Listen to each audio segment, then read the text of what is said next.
right, you guys need the orange packet that says 8.7 examples. I'm gonna try and get through this, get as much done as you can. There is a book assignment. I will be around to answer questions on Monday, but hopefully it goes well for you guys. So the initial horizontal velocity and initial vertical velocity, and so we're gonna call those like vector x and vector y of a projectile with the initial velocity in the direction of theta can be found using the following equations. And these should seem similar to what we've already done, finding the horizontal and vertical components of a vector. So vector x here in the x direction is going to be your initial velocity times cosine of theta. And vector y is going to be your initial velocity times sine of theta. Okay? So basically I'm saying there's a vector out in space, it's vector v, and it has angle theta, and this is how we find the horizontal velocity and the vertical velocity. Okay. So if a projectile is launched at an angle of theta with the horizontal and an initial velocity of, these all got mixed up when I copied and pasted, the initial velocity of v and with the initial velocity and magnitude v, the path of the projectile can be described by the equations below. So we are going to make two equations, both dealing with time because we have parametric equations here. So our x equation is going to be time times our initial velocity times cosine theta. Okay, so vertical distance,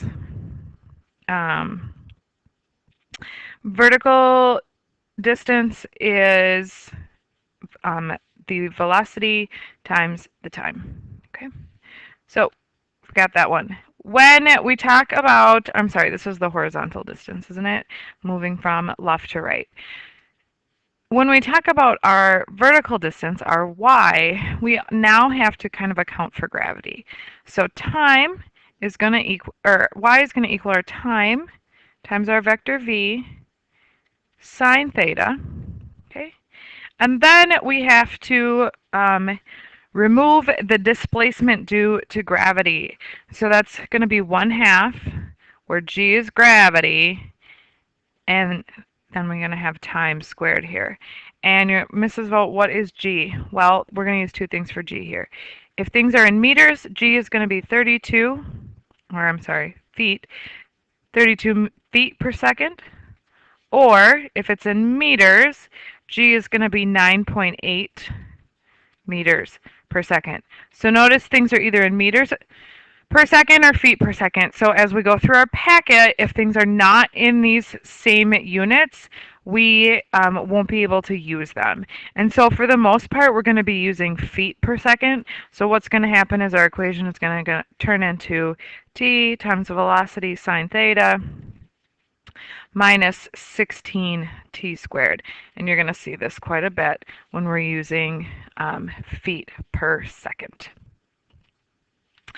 So here we go. The initial horizontal and vertical velocity, find those of a soccer ball kicked with the initial velocity of 33 feet per second at an angle of 29 degrees with the ground. So if we think about this, oops, I need my pen, in terms of a picture, I have my vector. It's going this way at 33 feet per second. So we're in feet per second. We're good at this point. We don't have to convert at all. And an angle of 29 degrees. So my theta is right here. Okay. To find the horizontal and vertical velocity, it's kind of like finding the horizontal and vertical components. So Vx, the velocity in the x direction, is going to be 33 cosine 29. So hopefully you have all typed this in your calculator and you are along with me, and you also get 28.86, and that would be feet per second. And then what's my velocity in the vertical direction? Vy is going to be 33 sine 29, and hopefully you typed this in your calculator and you agree with me that you get 15.99, and again, feet per second. So when we're looking for the initial horizontal and vertical velocity, this is going to remind us a lot of finding the horizontal and vertical components of our vector. Example 2, this one's going to be a little bit longer. Okay, with more than 66,000 Saints fans cheering him on, kicker Tom Dempsey shocked the pro football world on November 8, 1970 by successfully kicking an NFL record 63-yard field goal, giving New Orleans a 19-17 victory over the playoff-bound Detroit Lions on the final play of the game. So suppose Dempsey kicks the football with an initial velocity of 94 feet and an angle of 68. For parts, C through F provide tables when necessary. I don't usually use the tables, but we can talk about that on Monday if you guys would like to. So when we think about this, he kicked his field goal, and this one is in 90, I think your packet actually says 31 1/3 yards. So because of that, I'm going to say 33 1/3 yards. And you guys know that yards is equal to 3 feet. So times 3 feet in 1 yard. Okay, the yards cancel. 33 1/3 times 3 should give you 94 feet. Okay, so make sure that we're changing everything into feet and seconds. And we don't have to worry about that yet. So this vector here goes 94 feet at an angle of 68 degrees. Okay, and here's your football. You guys love my drawing skills, so here's my football. Okay. Can we find the horizontal and vertical components of the ball's initial velocity in feet per second? So our vector, our x, is going to be, and this is like our vector x, 94 cosine 68. So in the x direction, we are going 35.21 feet per second. And in the y direction, we're going to have 94 sine 68. And if you guys type it in, double check my work for me, I got 87.16 feet per second. So these are my vertical and horizontal components of the ball's initial velocity. And then I want the parametric equations. So this is where the stuff that we've been working on the last couple days comes into play. I need to be able to write these as parametric equations. If you go back to, let's see, example, or the second one we talked about, on our notes sheet, I gave the parametric equations with time and also including gravity. Since we're using feet, we're going to use the gravity as 32 feet per second. So our parametric equations look something like this. X is going to be equal to time, t, times 94 cosine of 68. And we got that answer up here. So I know that my x is going to equal 35.21 times t. So this is my x parameter here. In the y direction, this is where I have to account for gravity. So I have time times 94 sine of 68 minus, and I'm using 32 feet per second, so we get 16 t squared. And this then, if you replace this, you'll get y equals 87.16 t minus 16 t squared. So this is my other equation that I'm going to use. These are my two parametric equations. These two will help me solve just about everything that I'm going to ask of you in the next few questions. So this is 2a and b. You guys see 2c through 2f in front of you, and I'm going to work from the bottom of the page up. So you need to start at 2f, which is where I'm starting as well on this page. So 2f. When is the ball approximately 50 yards from Dempsey, and what is its height? So 50 yards from somebody, that's moving in the horizontal direction, so that's our x and y. So I want to know, when does x equal 50 yards? And we want everything in feet. So I want to know, when does x equal 150 feet, because there are 3 feet in a yard. So I have an equation that I can solve for time. I want to know when that happens, and when is time. So I'm going to plug this in for x. 150 equals, I'm going to use this equation that we wrote down earlier from our parametric equations from 2b. X equals 35.21 t. So I'm plugging in 150 feet for x, and that equals 35.21 t, and I need to solve for t.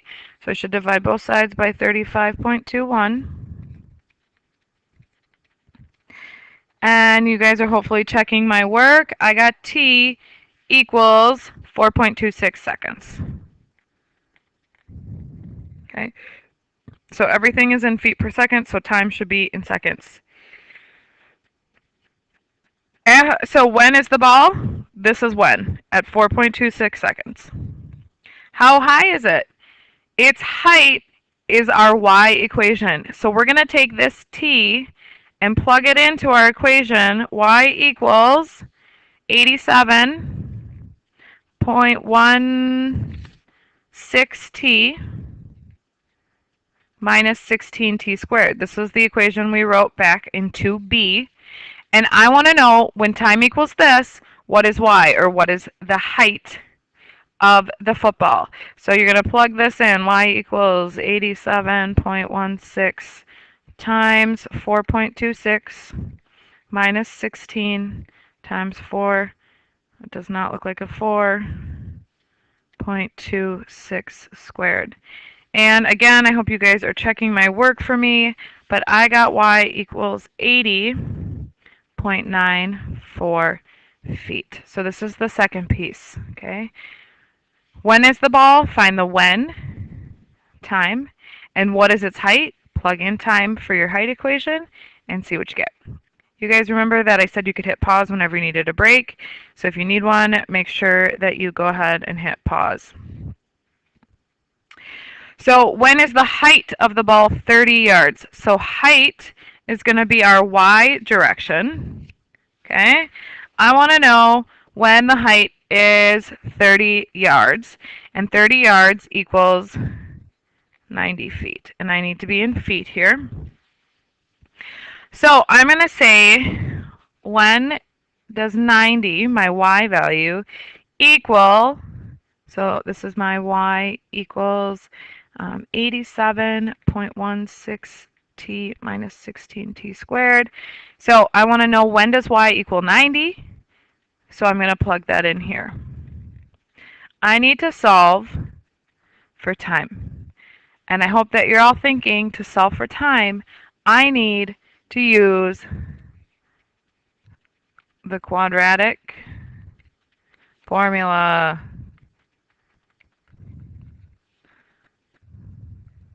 So remember, negative b plus or minus the square root b squared minus 4ac. Oh my gosh, I just drew a line through that, all over 2a. If anybody's brave enough to sing it for the whole class, to Pop Goes the Weasel, you can have Miss Veer give you a Jolly Rancher. Okay, so hit pause, sing the song, get a Jolly Rancher. When you cannot plug this into the quadratic formula until it equals 0.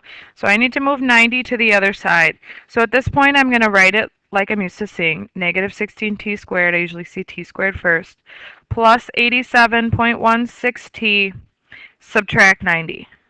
And this is what you're going to do the quadratic formula on. Again, I just drew a line through everything and all over the notes. So hopefully, there we go. You guys can hit pause here, and everyone should be trying to calculate this. You should get 2 answers for t.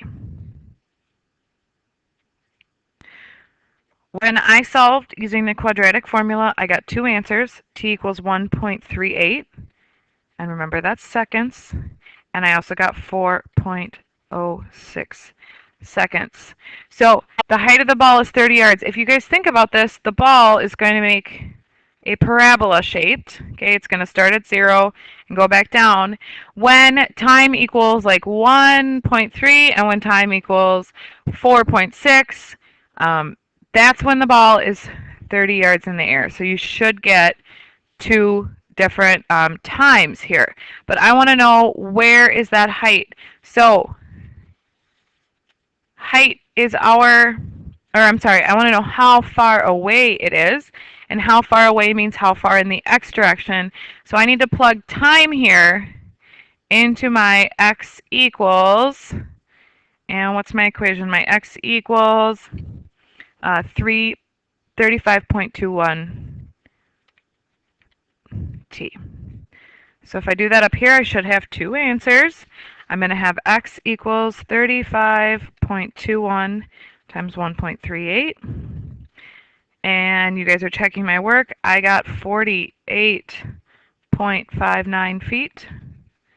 And when I plug it into x equals 35.21 times 4.06, I get 142.95 feet. So these should be the two answers that you get. When is the height of the ball? It is when time is 1.38 and time is 4. And how far away? It'll be 48 feet away from him and almost 143 feet away from him. I'm going to move on. Again, hit pause if you need to.